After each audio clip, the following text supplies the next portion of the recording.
Okay, first thing first, when you boot up, you're going to see the user interface. They retooled this around E3 last year. They did a really good job, and one thing that Arcade1up is kind of known for at this point is just being simple and easy. You turn it on, it's really easy to use. You will not find any additional game options here, so things that we saw at CES this year, like scan lines, are not going to be in here. You're just going to be able to launch the game from this menu. And always keep in mind, if you ever want to get back to the main menu, you just hold down your player 1 button, and it will bring you back to this screen. All right, let's go and jump right into gameplay.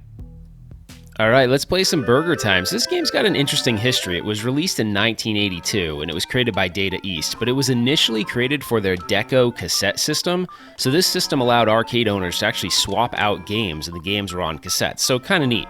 But anyways, let's get into the game really quick. So the objective of the game is super easy. You just walk over the hamburger ingredients, and as you walk over them, they drop down a level, and you keep doing that for each component till you compile the whole burger. It's a really simple game, and I think that's why people enjoy it. You could put this in your arcade, and pretty much anyone can walk up to it and figure out how to play it. Now, another interesting tidbit of information about this game is it was ported to just about every platform imaginable. Apple II, it was Atari 2600, ColecoVision, and Television, MS-DOS, just to name a few. I believe I played it on either the Atari 2600 or the Commodore. I couldn't find any references of it being released on Commodore, so that's kind of weird because I could have sworn that's what I played it on, but maybe it was like a Commodore hack or something, because I think there's probably a lot of hacks of this game too. So anyways, you also have pepper that you walk around with. You can actually throw the pepper at your opponent to stun them. You can also kill them by having them, if they're underneath a component of the burger when you're assembling it and you walk over it, it'll drop over and it'll actually kill them. So anyways, long story short, I think this game is a really fun game. The controls are actually working really well for this. They put on really better quality buttons and sticks over the last couple waves of systems, so Arcade1up did a great job, and the game plays really well. So we'll wrap this up here and move on to the next game.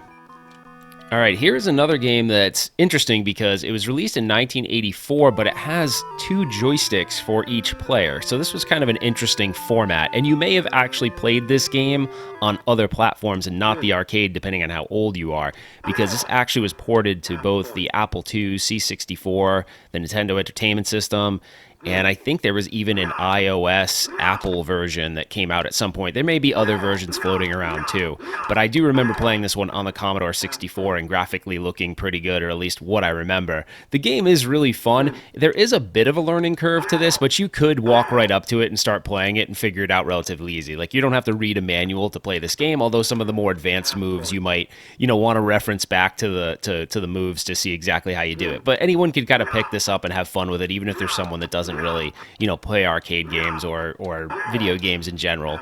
So super fun. It plays really well on this too. The 2 sticks are very well spaced between player 1 and player 2, so you're not bumping into each other or anything like that, which I was afraid of. But when I played Scott at CES, who's the CEO of Arcade1up, we had a really good time, and we didn't feel like we were bumping into each other or rubbing shoulders too much. So this is a great title, and I think, the fans originally wanted an all Karate Champ cabinet, and I think they kind of spoke up and said, actually, what we really would like is a BurgerTime cabinet, and they put Karate Champ on the BurgerTime cabinet. So this was actually something where Arcade1up changed based on fan reaction to, what they had announced. There is one interesting piece of information about this game. So the game came out in 1984, but 4 years later, a movie called Bloodsport with Jean-Claude Van Damme came out. So there is a bit of a pop culture element to this game. So many people that were fans of the game probably were excited to see it pop up in a movie that was fairly popular in that time period.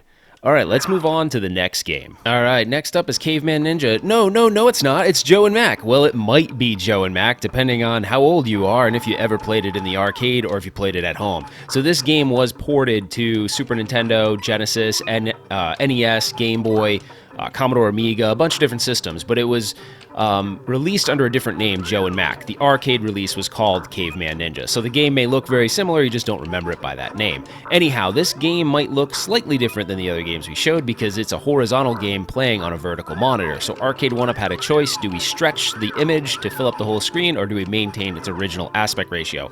I'm glad that they did that because honestly, it would look like total junk if you stretched it. So it is something that you're gonna have to get used to, but over time you don't really notice it.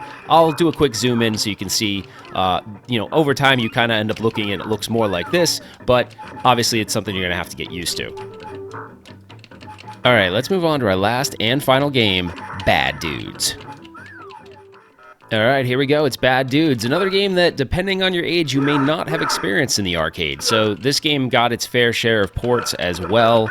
This was available in the arcade itself, the Commodore Amiga, Apple II, Commodore 64, MS-DOS, you name it, it was pretty much ported to it. It's a side-scrolling beat-em-up, and it's a pretty fun game. It kind of reminds me of games like Kung Fu Master or even a game like Shinobi. So, pretty fun game.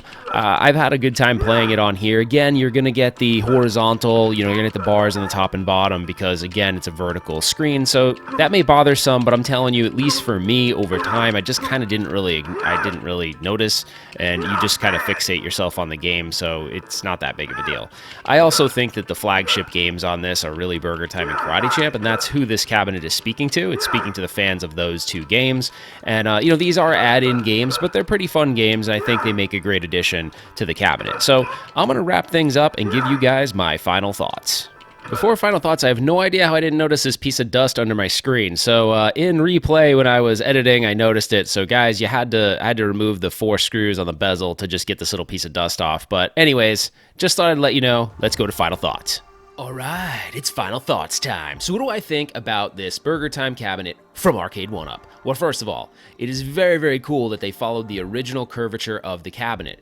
As Arcade1up matures, they're starting to even develop the product more where they're not as cookie cutter and they're actually looking really unique and looking like their arcade counterparts. That's really cool. So the other thing I like is most of these games are pick up and play games, right? They're really easy with little to no learning curve. So if you have this and you put this in your arcade, someone can be over your house, a guest or whatever that maybe isn't a gamer, and they go, oh, I remember that, and they could start playing, and it's really easy to pick up.